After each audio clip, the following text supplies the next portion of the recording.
Welcome back. We are studying this section number 8, which is important guidelines of Elliot, and this is lecture number 3, the right look. This is certainly the most important guideline of Elliot, right?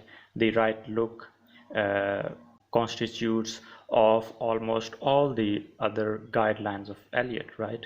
If you have to sum up all the guidelines of Elliot and get one result, the result is going to be the right look, right? By the right look, we mean that the Elliott wave patterns and the Elliott wave moves, they should exhibit a specific look, right? They should exhibit a specific personality.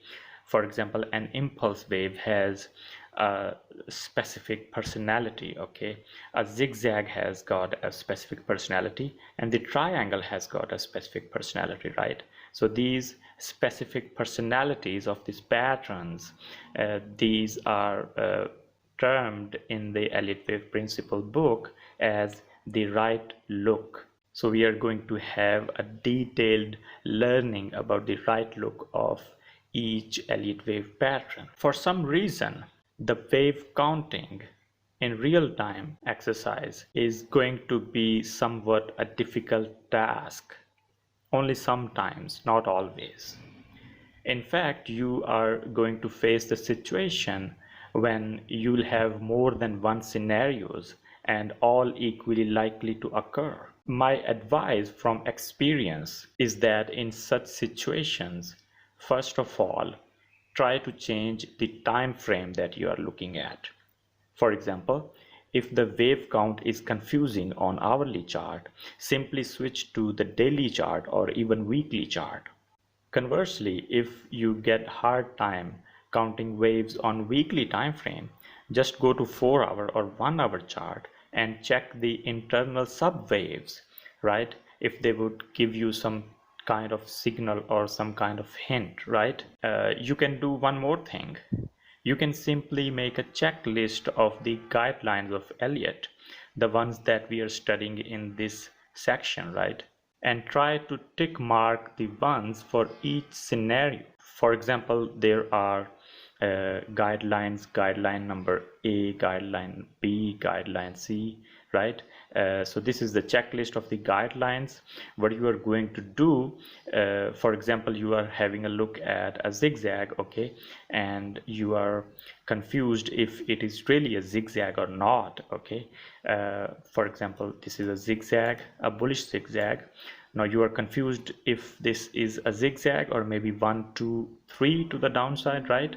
In this situation, first of all, you have to switch to another time frame, as I said before, and secondly, you can make a checklist like this and you can tick mark the ones, right? For example, if the guideline A holds true on this pattern or not, if the guideline B holds true on this pattern or not, and so on, right? You can check the ones that hold true and you can put a cross in front of the ones that do not hold true, right? And if more guidelines hold true for one pattern, then you can go ahead and label it as that pattern, okay? So you see, these guidelines are really helpful in the Elliott wave principle overall, right? By teaching you these guidelines of Elliott, I want to help you become a better Elliottician, right? A better analyst, and more importantly, a better trader, of course. These guidelines are really more helping and necessary than the Elliott wave patterns themselves. I wish I knew them back then, but anyhow, I am happy that I can transfer this knowledge that I learned from my experience from the books and from the hundreds or even thousands of hours spent watching the lectures from the best Elliotticians in the world, right? I'm happy that I can transfer this knowledge to you today. So if you have 5-wave sequence in front of you, right? As you know, this is the most basic pattern, right? This is an impulse wave. This impulse wave can have almost all the patterns in this one, right? You can have a diagonal here, you can have an impulse here, you can have a zigzag here, or a flat here, or maybe a triangle here, maybe a combination here, right? So if within an impulse wave you can have almost all the Elliott wave patterns that there are. So how to differentiate between an impulse wave and a correction? How will you know if some move is a motive wave and the other move is a corrective wave? What about the nature of a correction and nature of an impulse wave, right? What about the nature of zigzags and the flats and the nature of the triangles, or even the nature of the combinations, right? What about their personalities? What about their qualities? What about their specific properties? So this sequence of questions is very important, right? Because these questions are going to lead you to the mastery of counting the Elliott waves on the price charts and labeling them correctly, analyzing the markets on any time frame, in any instrument, right, in any sector, in any country, and finally getting the benefits from this knowledge and this analysis, right? The benefit in terms of trading and investing, of course, in terms of dollars, in terms of money, right? In terms of financial freedom, of course. So let's now talk about the answers of the questions, right? And a very important question, or I should say, this is the most important question, that if the correction is over or not. This is a very important question, because, for example, you can get this impulse wave there and you are labeling it as 1, 2, 3, 4, ending diagonal wave 5, right? And then you have a clear 3 waves down, 3 waves up, and 5 wave down, right? How do you know that this correction, this flat, is over or not, right?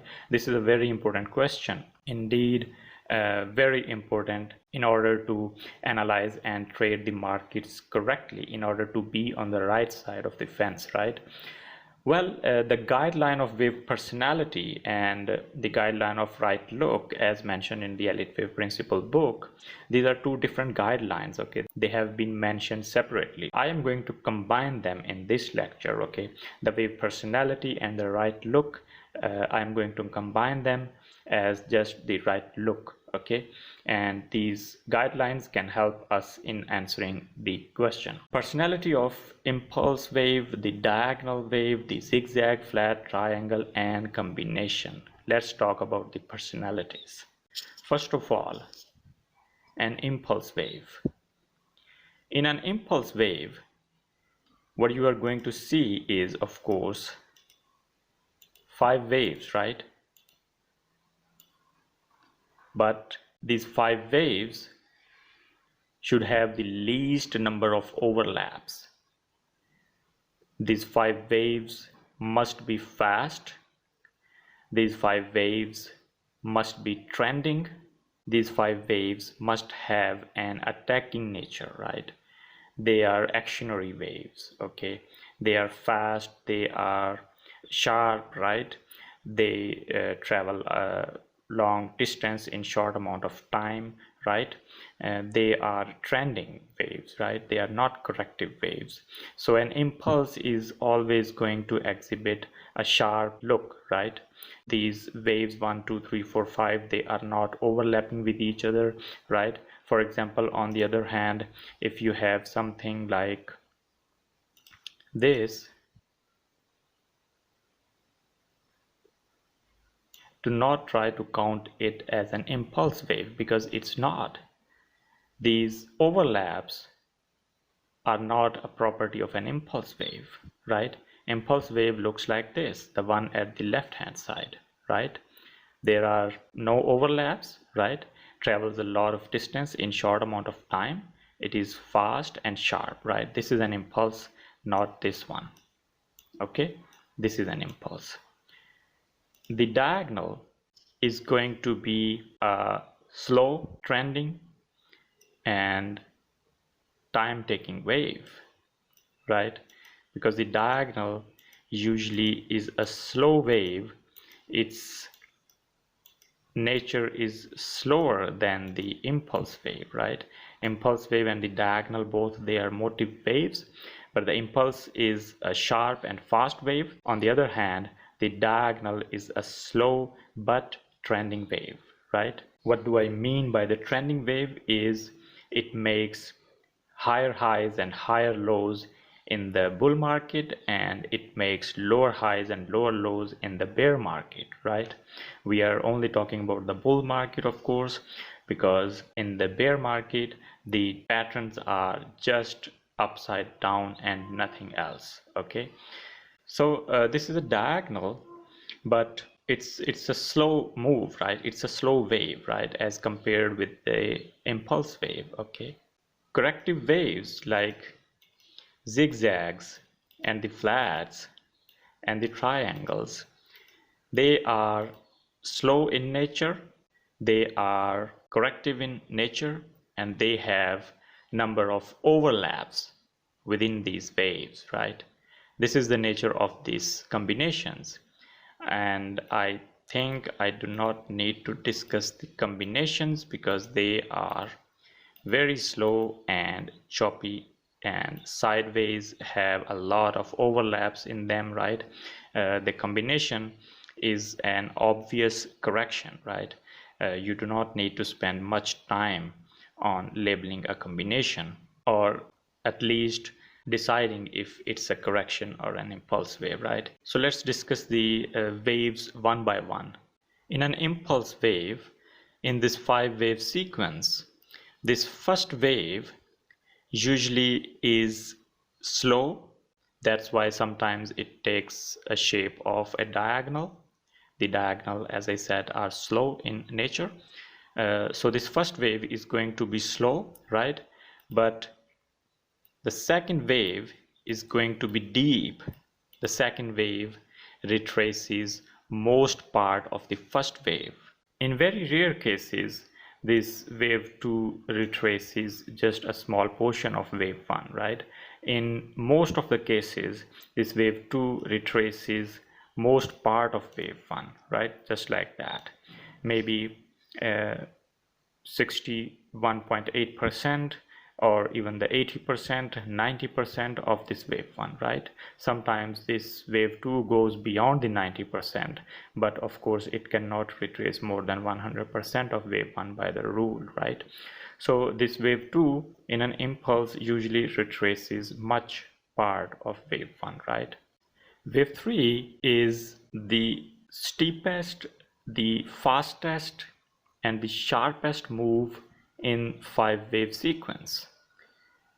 From the lecture about the science of fractals, we have learned that there are 5 waves within wave 3, right? As they are in wave 1 and wave 5. So this is 1, 2, 3, 4, 5 of 3, right? This wave 3 of 3 is actually the fastest and the sharpest part of the 5-wave sequence. Okay, and sometimes what you see is a price gap in the middle of this wave 3 of 3. Why? Because these third waves, especially the third waves, are the fastest waves of the sequence, right? So this, when you see this price gap in an impulse wave, most likely this is the third wave, specifically the third of the third wave, right? And wave 4 is usually slower than the second waves. The wave 4 is usually a triangle or even an expanded flat, right? And the triangle or a flat is a sideways pattern. If wave 2 is a zigzag, right, the wave 4 is going to take the shape of a flat or a triangle by the guideline of the alternation, right? And the triangle and the flat, they usually take a lot of time. Okay, so as a guideline, wave 4 is going to take much more time than the second waves, right? But on the other hand side, this wave 4 is not going to take abnormally longer time than the second wave. Okay, if you see something like this 1 2 3 4 5, then probably this is not wave 4, or even this is not 1 2 3 4 5 but something else, right? Not very big difference between wave 4 and wave 2, right? But if you compare the wave 4 and wave 2, wave 4 is going to take more time than the second wave.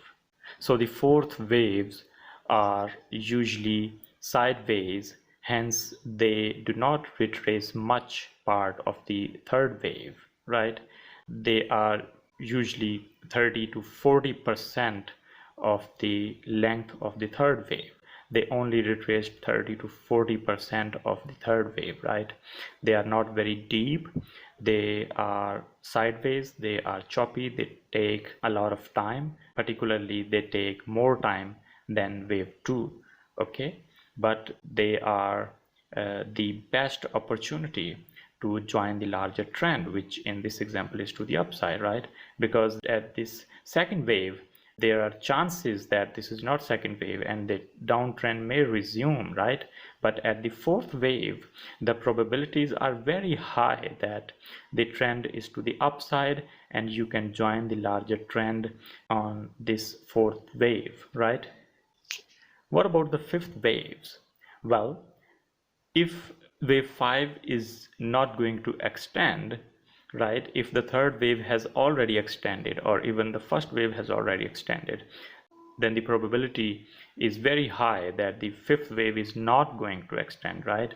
And in such cases wave 5 is going to be very slow wave. Okay, and that's why most of the times wave 5 takes the shape of an ending diagonal. Ending diagonal is a slow wave, right? Since wave 5 is the final move of this trend, hence the pressure to the upside slows down and the pressure to the downside increases, right? The momentum decreases here, right? The volume decreases in this fifth wave, right? These are the properties and the qualities and the personality of the fifth wave move, right? And if you have an ending diagonal in this fifth wave, the price action after the completion of the ending diagonal is going to be very fast and sharp in other direction. So these are some of the properties and qualities of these 5 waves in an impulse wave, right? Now we are going to discuss about the diagonal. This in front of you is the diagonal, more specifically the contracting diagonal, right? These are wave 1, 2, 3, 4, 5 of the diagonal. We are talking about the personality and the right look of the diagonal, right? First of all, the lines that connect the extreme point of wave 1 with the extreme point of wave 3, right?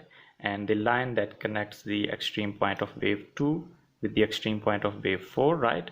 When we extend these lines into future, these lines must contract, right? They must come closer to each other as time passes by. Okay, this is one guideline you should keep in mind, right? And another one is about the personality of each wave of the diagonal, right? Let's talk about the fifth wave, right? If the diagonal appears in the fifth wave, because that is the most common place for the diagonal, right? Especially the contracting diagonal. So in the fifth wave, if the diagonal appears with these 5 waves in it, what we see is a little sharp move as wave 1, right? We are talking about the bullish market, so sharp wave 1 to the upside, right? And then what we see is a little fast move downside as wave 2, right? This move to the downside is faster than this first wave, right? Because the fifth wave is the final wave of the trend. As I said, the pressure to the upside is decreasing and the pressure to the downside is increasing, right? Or in other words, the momentum to the upside is decreasing and the momentum towards the downside is increasing, right? So this first wave is going to be slow, right? And this second wave is going to be fast, right? After that, what we see, this third wave is going to be even slower than the first wave, right? And this fourth wave is going to be faster than the second wave, okay? And this fifth wave is going to be very choppy and very slow, right? The momentum and the volume in this fifth wave of the fifth wave almost dies to zero, okay? The bulls give up on the trend, right? And the bears get stronger, okay? And what happens after the completion of the diagonal is you see sharp and swift move to the downside. This move to the downside after the completion of the diagonal tells you that the momentum to the downside was much stronger, right? So these are some of the guidelines and the properties about the personality of the diagonal, right? Keep in mind these properties, keep in mind these guidelines, right? When you see an ending diagonal, note that the waves, as price goes up in a bullish market, the waves get smaller, and also the time taken by these waves to complete wave 1, 3 and 5, the time expands, right?